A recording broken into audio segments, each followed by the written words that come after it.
You have the chance to become part of something much bigger than yourself. What do you know about me?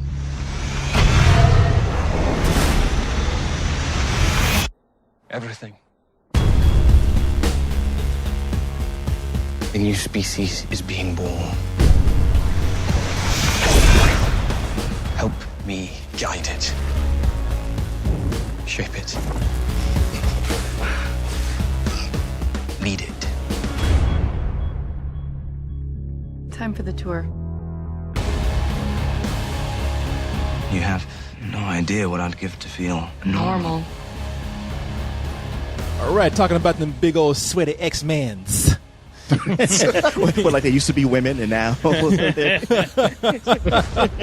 are you going to turn the X-Men into a underarm deodorant commercial? Easy. When you got a mutant funk, you need a mutant deodorant to tackle that shit, man. There you go. Man, let me tell you something. Everybody been wanting to know this story. Everybody who knows the X-Men, it's like they heard the stories, man. Professor X and Magneto, they used to be homeboys back in the day. They used to be, thick as thieves, man. Who knew they were gingers?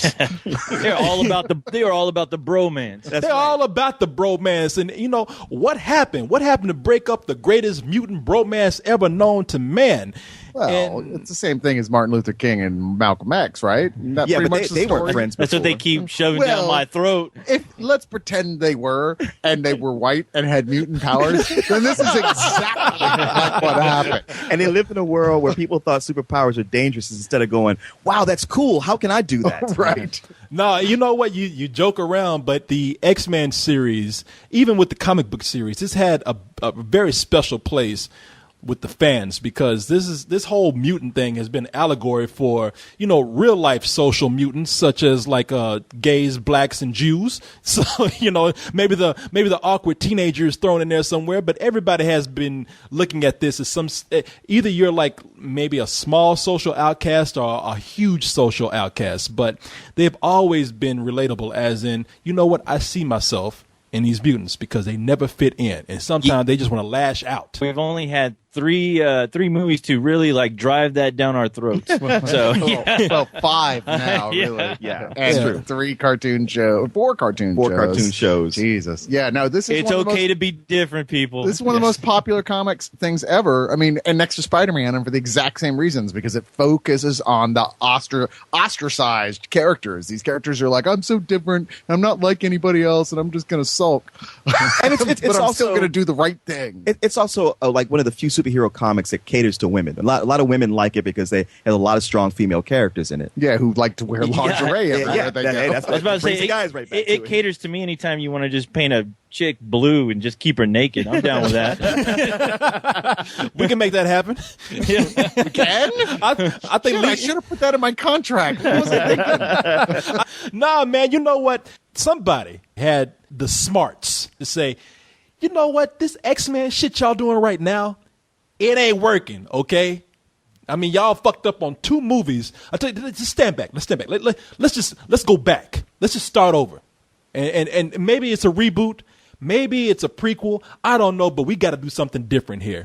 And that's what they have done with this series. First, they brought in a director that's new to this series, Matthew Vaughn. Now, Matthew Vaughn is cool for this series for 2 reasons. Because, one, everybody knows him for the movie Kick-Ass that came out, I don't know if it was last year, a couple of years ago, but anyway, he did a superhero movie. But he also did a very, very stylish film called Layer Cake. The reason why that should be mentioned, and it's important here, is because Layer Cake is a very stylish film. And while it's a contemporary film, the style that he brought to that movie plays very well in this film, X-Men First Class, because X-Men First Class is not the kind of X-Men movie that we've been used to. It takes place in a completely different time period. It takes place during the 60s, during the Cuban Missile Crisis.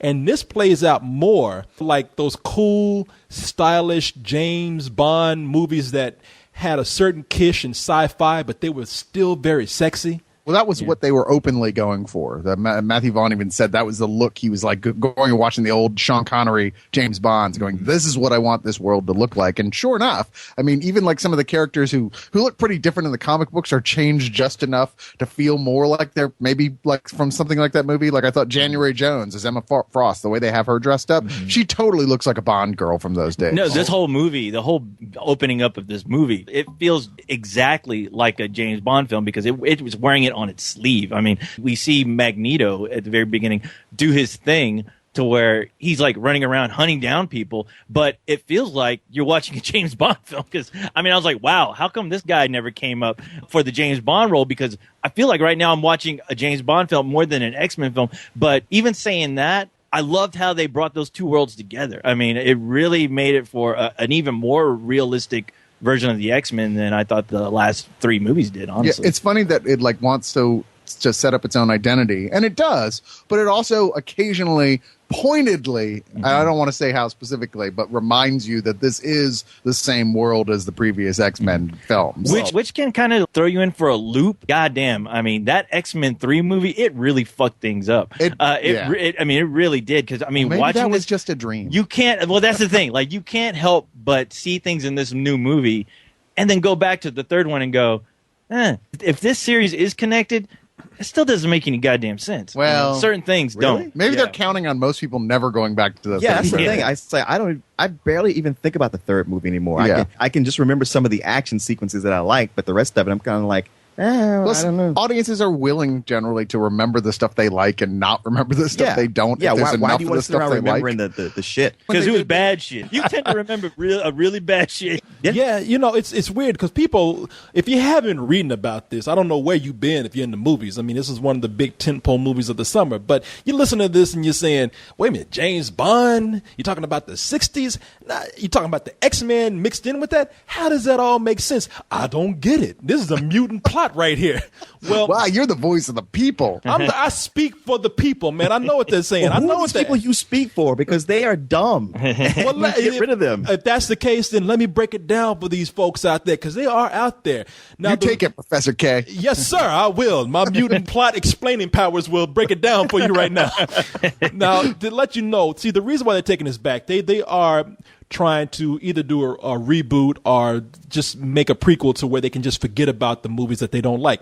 Namely here, X-Men 3 and the offshoot they had of that X-Men Origins Wolverine. Well, y'all keep saying that, but those movies, they still play into this whole storyline. And nothing in this movie erases anything that happened in those. They do, Leon, but that's the beauty of this film is that you can look at this and disregard those last two films that we have seen. Yeah, you can disregard any of the other films if you want. That's true. Because this is the beginning.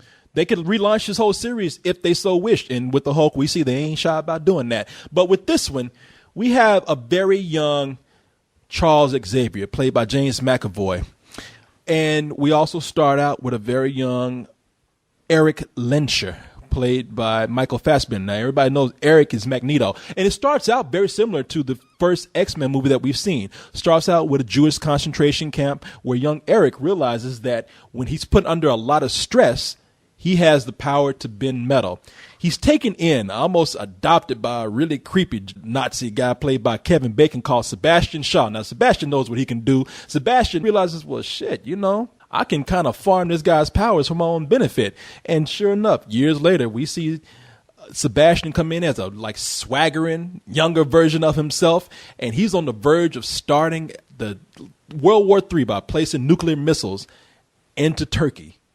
Now, Charles Xavier, whoever knew that Charles Xavier was such a player back in the day? Charles Xavier is minding his own business. He's about to be a professor.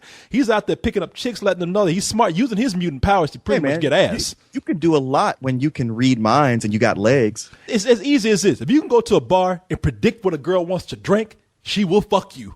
Well, not to mention to know the perfect thing to say every single time. But yeah, he's got some Jedi mind powers. Even back then, at a young age, he realizes that he is gifted and talented.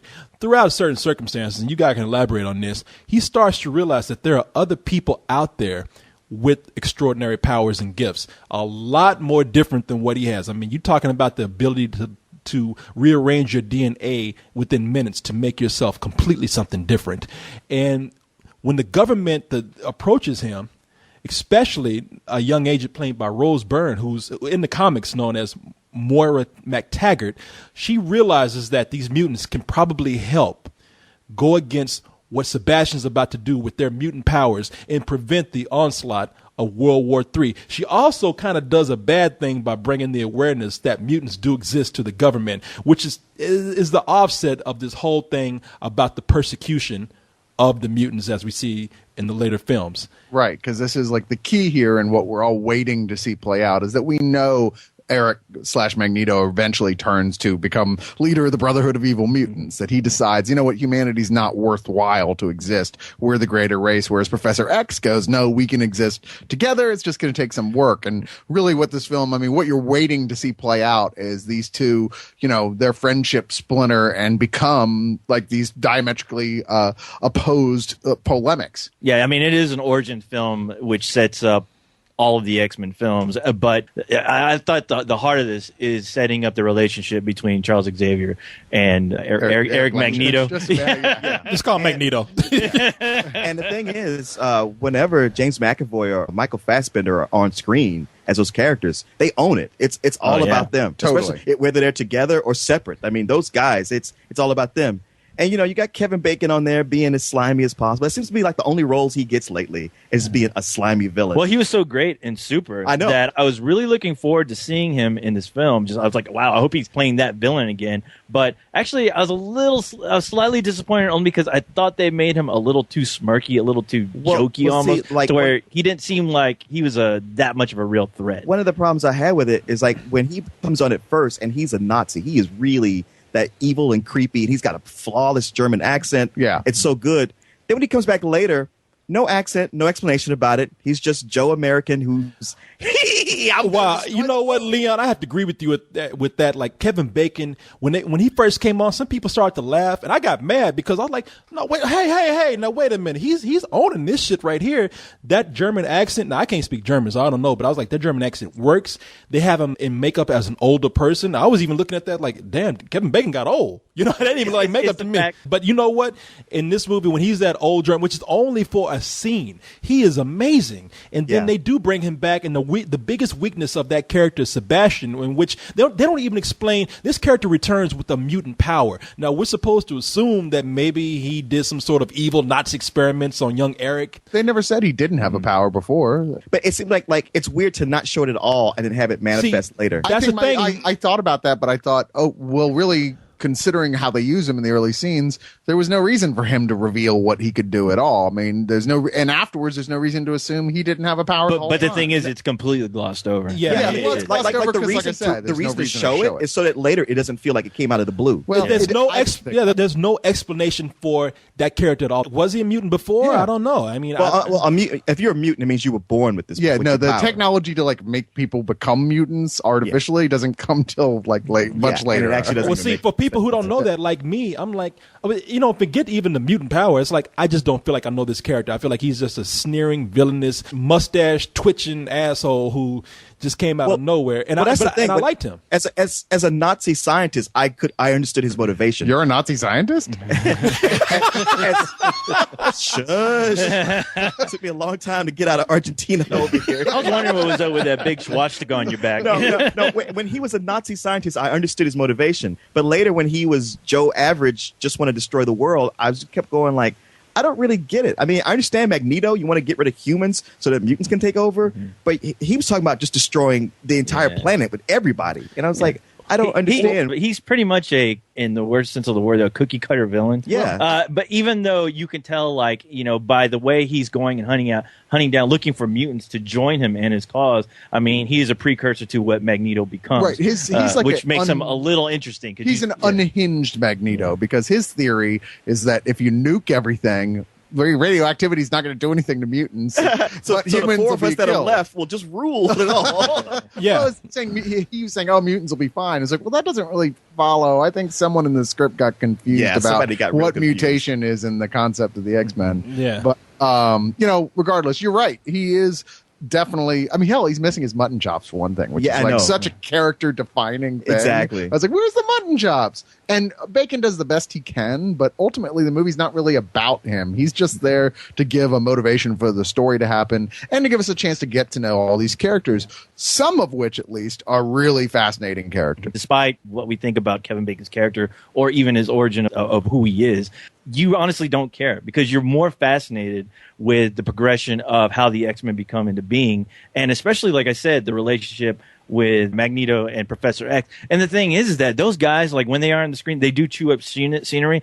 You can almost forget about Kevin Bacon and that whole plot altogether, only because they make the story of them going out searching for these other mutants to help them, like with this cause that they know something bad's about to happen and they need to build an army. And it's cool to see how all that plays out. That sort of speaks to part of my problem why I didn't love this movie. Like I liked it, but I didn't love it because so often where it would get to those things, like those relationships that worked, that really worked. But then it had to spend some time with Kevin Bacon or the New Mutants are pulling in. It just seems like it had so many things going that the stuff I thought really worked didn't get enough attention, and these other things dragged it down to the point to where they recruit some of these kids, these New Mutants, Banshee, and some of the others, and then they kind of just sit them in a break room for a while where they just play a little They're bit. hanging out in the green room. Yeah, they're hanging out in the green room. And so by the time like things are serious, y'all, we got to train. It's like, well, they got 5 days to do a montage of training. It was a pretty cool montage, to be fair. I didn't like the montage at all. See, Really? I thought Oh, that's like one of the better montages. Yeah. I thought it was a lot better than in the first X-Men, where you see like snippets of Xavier explaining how the school came about. Where I'm like, you know what? I want to see the kids. I actually want to see them train. It doesn't have to be for a whole hour, but the amount of time that they spent on it, I thought it was good enough, and I actually liked the way they executed the montage. I agree with you, co-host. I mean, the cool thing about it is that they don't want to dwell on like new people too much. They want to dwell on some of the things that are going to actually lend itself to the legend of the X-Men that we know already.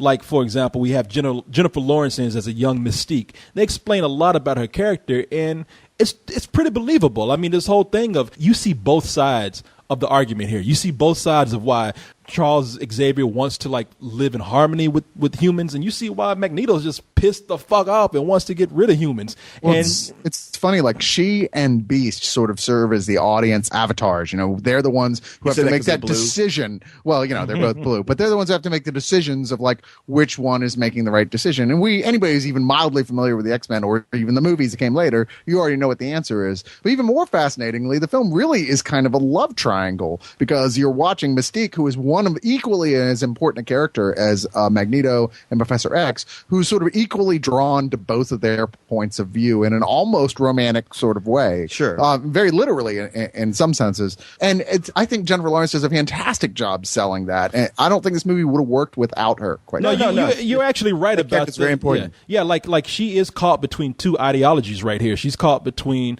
Magneto, who tells her like, look, shit, baby. He's working that shit too. He's just pimping. He's just like, hey, look, baby, I like you in your mutant form. You good with that. I don't know why you should be ashamed of that. He's a Star Trek fan. Oh, so. yeah. Well, I figure that's part of his James Bond training. Yeah. You just learn how to seduce young women. Yeah, he just knew how to seduce mutants, and he comes in and tells her like, you're cool with me. If you're using half your concentration to look normal, then you're only half paying attention to whatever else you're doing. Just pointing out something that could save your life.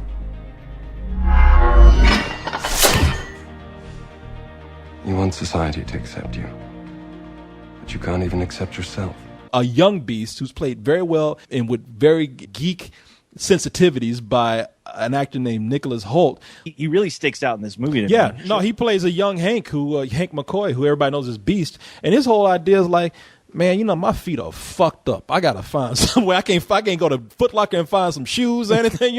I gotta get my feet fixed. I don't like looking like this. And so she's torn between, should I hide or should I actually be proud of who I am? Of course, being proud of being a mutant kind of leads you to believe like, well, I need to destroy all these human sons of bitches out here. It's a very cool storyline that's going on there. With the New Mutants that we have people read the comic books might know these characters. Like we have Caleb Landry Jones, who plays Banshee. We got Alex Gonzalez as Riptide, who can like control the elements. Was he like, because Magneto's two henchmen were like two members of the Black Eyed Peas, I thought. I think so. No, we have Lucas Till as Havoc, and then we got Eddie Gathegi as Darwin, who can like adapt to anything. I don't know. Okay, here's the thing: if you're gonna join up with Xavier's X-Men, don't be black. Yeah, because the black characters got the shaft in this movie. Oh man, No they pun did. intended. I was like, wow, you got 2, or rather 1.5, since that is Zoe Kravitz, right? That is Zoe Kravitz. By the Yeah. way, Lenny Kravitz is the mutant himself. He's black and Jewish. So, But I was like, okay, you got 2 on the squad. Wow, that's what you decided to do with them. yeah, I didn't like that either. I was just like, man, Kevin Bacon character is just racist. He going. I ain't gonna spoil anything for everybody, but let's just say he gives all the mutants a chance to like make up their minds about everything except this poor brother right here. He just said, I gotta get rid of you. Come on now, his girlfriend's named the White Queen. What did he expect? It is 1962. Yeah, that is true. Let's not forget that he was actually a Nazi. Yeah, all right? exactly. It's like Sorry. subtle about Yeah. that. You were right about that. You got me on that. And another thing about that brother, he had a power. His power is to like adapt to anything. Like if you put him in any kind of element, he can adapt. But that actor, I don't know what it is. That dude looked high all the time. His eyes were just red throughout the whole movie. I don't know if his mutant power is to just smoke mutant weed or be high all the time. I thought was like, did one of the crackheads from New Jack City kind of just stroll into this movie? Taking in white skins, and you taking in the diamond skins, and you taking in the red skins. But what about the black skins? What are you doing for them? And you're right about that. That Nazi got rid of that brother quick. He didn't even get a chance to fight. He got rid of that. But you know what, man? I have to agree. One of the best things about this movie is James McAvoy and Michael Fassbender. I mean, you really do see like these guys being true friends. They're great actors to begin with anyway, and you see the conflict and the different ideologies between the two of them. And it is kind of heartbreaking to see them become like in the future arch enemies. But as much as I like most of this movie, I would even go say there's some things about this movie that I love. There are some things that did stand out to me that made this movie just not as good as I wanted it to be. And I still think it's a good film. Would one of those things be the bad special effects? I think There- special effects are bad. I thought they were just. I didn't think they were like horrible, but I thought they were just so like, wow, that's a special effect. They're way better than Wolverine. Yeah, they were. Oh, way that's better. That's not a compliment. Yeah, it is. Our Yeah, it is. animation looks That's more like real. okay. I know. It's like you tell a girl like, hey, you're not as ugly as some chicks I've seen. She's totally gonna back. Yeah. Exactly. I have to agree that some of the effects were not that great. Some of them were excellent. I mean, look, one of the best things about this movie are the effects that they do with a lot of the elements and a lot of the machinery. I mean, when you get Magneto like raising a submarine out of the water, or when he's destroying a ship with a chain, I mean, it's amazing. In fact, I would say the best effects that are in the movie are Magneto, who when he does his whole thing when he's he's controlling like metal. With the effects, at least, though, I guess maybe what worked for them is that just the way that they were shot and the way they were filmed. So, because even if something didn't look like, okay, that doesn't look quite real, just the way they shot it and the use of it pretty much like made me let go of any kind of real like nitpicking I had with the I don't think effects. anything looked bad. There were things that went. I never thought, wow, that looks horrible. The things Never you go, well, thought it that. doesn't look totally real, but it doesn't look awful. It's obvious they still put a lot of work into it. Mhm. So. I don't, it's weird for me because normally I don't care about special effects at all,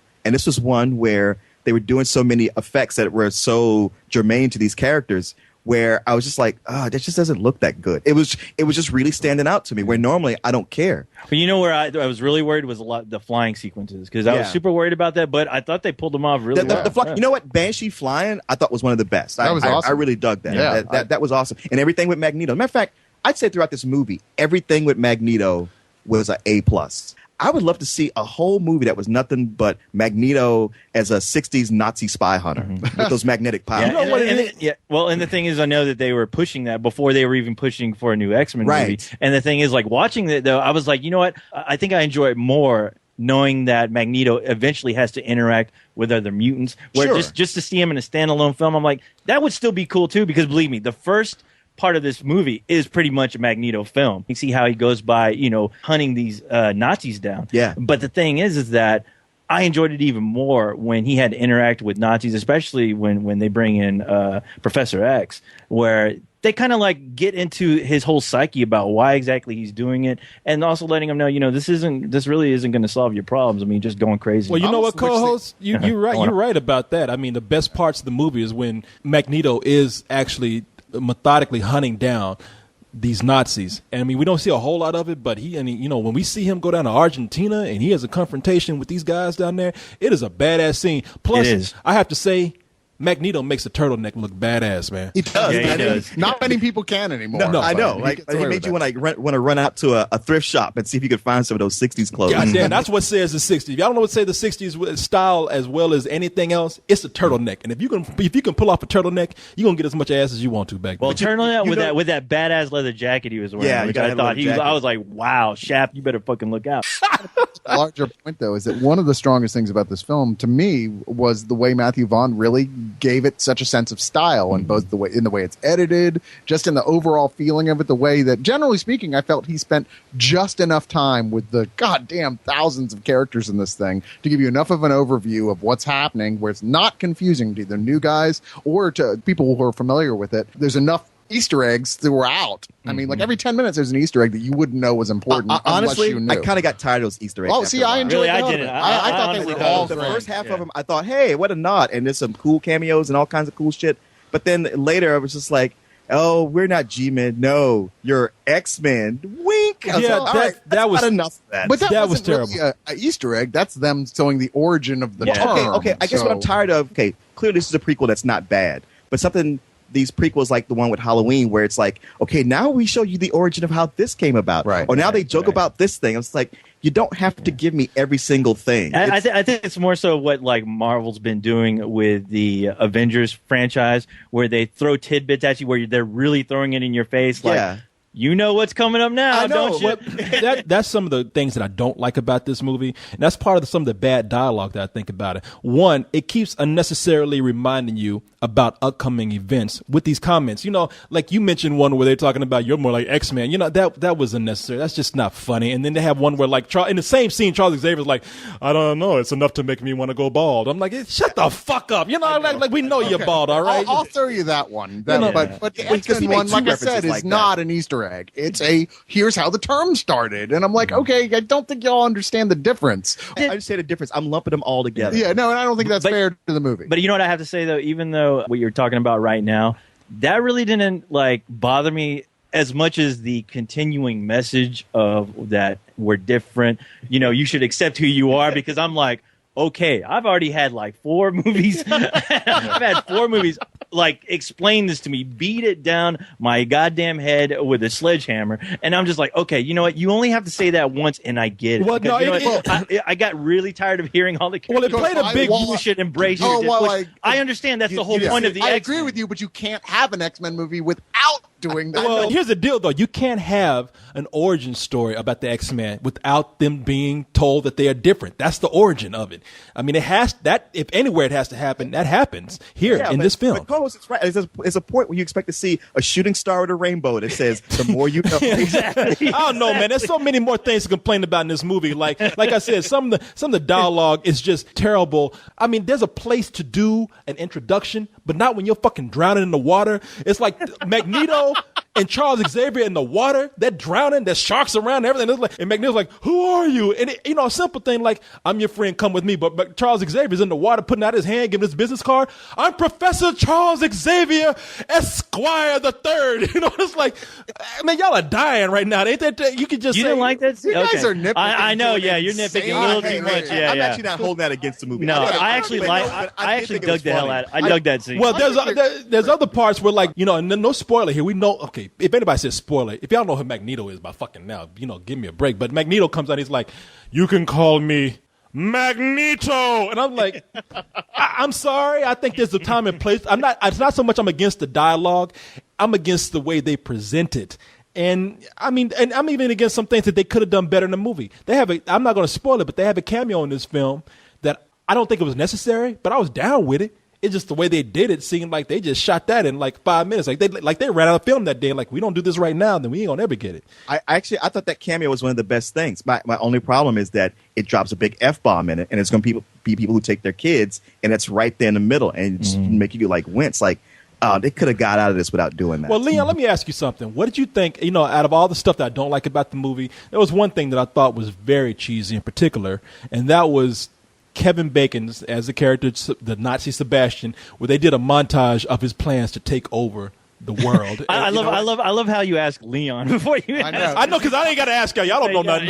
Y'all already know where y'all stand. Let us know, sour grapes. We were all in the theater together, but I sat way in front of everybody, so I couldn't see them. But I know when that scene came up, even I wasn't thinking about laughing. I heard people in the audience laughing because it was just so cheesy. Yeah. Okay. All right. And Cyrus and Coast, maybe y'all were part of them. No, I actually thought on some level they were doing intentionally sort of a James Bondian type thing there for playing it 4 laughs. I was like, that's what I got Austin from it. Powers-y. Yeah, I was like, okay, they're going for a classic type villain reveal, and I was like, all right, and that's what I think people were laughing at. I think they were laughing with the film, and I think that's exactly what the film was Listen, intended. Cyrus, you were right about that. This movie slides by on a lot by being, it's the best of those James Bond goofy films, and it slides by on that a lot. I ultimately like this movie. I like it a lot. See, you guys think I'm nitpicking, but see, you're going to be surprised. See, don't judge me. Don't sit up here and sit back and punch your finger at me. I don't know what I'm going to do. I'm going to give this a very low full price, because we have very low full prices now. Yes, we have. Isn't that a matinee? We got discount full prices going on right now. Full price with a coupon from Arby's. With a coupon from Arby's. Yeah. Is that your mutant powers to make shit like that up? Price. To like fuck up ratings? Yes, that's my new plan. No, because I really do think that this movie is enjoyable. I think they took it. I got admired for enough imagination and common sense to take this back to a point where they said, we messed up at 2 movies, we done it, and to have the courage to actually make a film that's taking place in another period, because it works so much for this film.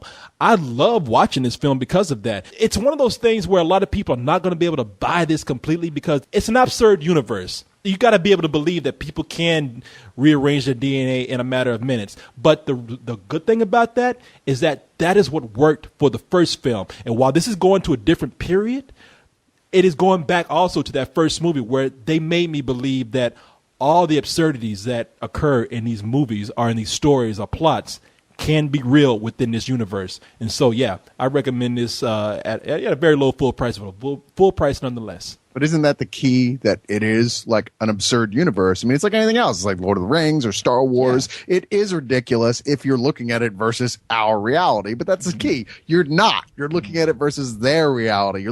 You're analyzing the mythology they've created for themselves. And inside of that, I thought this movie really knocked it out of the park. It is not a flawless superhero movie. Neither is it, as some critics are actually calling it, the best superhero film, which I think is totally untrue. It might be, however, the best Marvel film. I think it actually is right up there with the best stuff that they've done. If there are flaws to be had with it, it's that I feel here and there's some weak performances. January Jones is not a great actress. She sure is nice to look at, but she doesn't have much going on other than that. I mean, if there was ever a time for her to go ahead and take her top off, this would have been that time. Right. January Jones is known from Mad Men mostly right now. And she's Emma Frost. Sebastian Shaw, who's Kevin Bacon. The biggest problem Bacon had to contend with was Shaw's not even an interesting character in the comic books, much less in a movie. And sure enough, he's really at second-rate villain status here. But once again, this movie's not really about him. He serves his purpose well enough to move the plot along and to focus on the love triangle, so to speak, between the Professor X, Magneto, and Jennifer Lawrence, which fires on all cylinders. It works great, and it so defines the spirit of the whole X universe better than has been done yet in any other format, I think, except for the original comics, of course. I really loved this, even with caveats that it had problems, and I'm going to give it an enthusiastic full price. Well, clearly, I'm not as in love with it as the rest of you guys. So we've heard enough. Go on. You know what? The movie to me is just very uneven. There's some places where, hey, it's awesome, especially, some of the actors as we've named, and then others who are either weak or just kind of placeholder, and they just kind of take time away from what could have been a tighter, more important story. It never had emotional impact on me. I never saw anything in it that made me go, wow, that's really cool. I never saw that before. But I did see plenty of things that I liked. It's just kind of mid-range. I'll watch it again, but it's not like how I felt when I came out of Thor, when I was so excited about going again. I got a big roller coaster charge out of that. And with this, there's some really cool things about it, but there's some other things that just kind of like make me go, meh. Enough so that the special effects were something I paid attention to, where normally I don't give it a second thought. So it comes down to being kind of like a high matinee for me. Coming from my perspective, walking away from X-Men 3 and Wolverine, I completely wrote this series off. I'm like, you know what? Fuck that series. I don't even care to watch 1 and 2 again. That's like, those last 2 movies were like the prequels to where I'm like, I don't need to see this for another like good 10 years. But saying that, walking into this film, I was completely blown away by the first hour of this film, where I was like, wow, you know what? This film has managed to re-immerse me back into this world that I really dug watching X-Men 1 and 2. It's made me go, wow, Magneto is a badass motherfucker. And even like exploring the other characters made me more interested in those characters than some of the extra characters that you see sprinkled out throughout the entire X-Men series, to where I was like, man, I want to know more about this character, that fucking character. Where's my Wikipedia at? It really like threw me back in that world of a team movie. This is how a team movie is done right, honestly.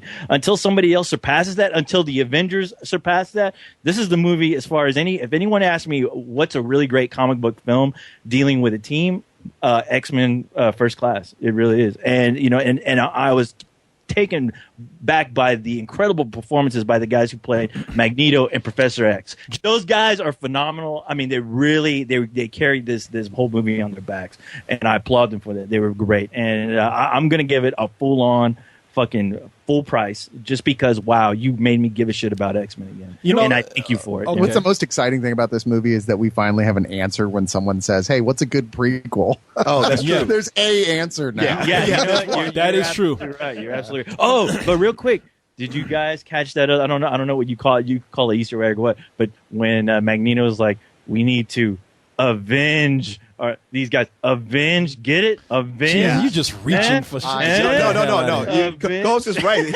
The way he said it, like, avenge, right? Avenge? I don't. It's like, the rest of it's like, yeah, we get it. Jesus. With the amount of referencing that's already in the film, you really have to dig. I was like, it's not even the same studio. They still pimping that shit, You ready for this? Let's find out. The cost of freedom is always high. No one can foresee precisely what course it will take. One path we shall never choose. That is the path of surrender. Listen to me very carefully, my friend. Killing will not bring you peace. Peace was never an option.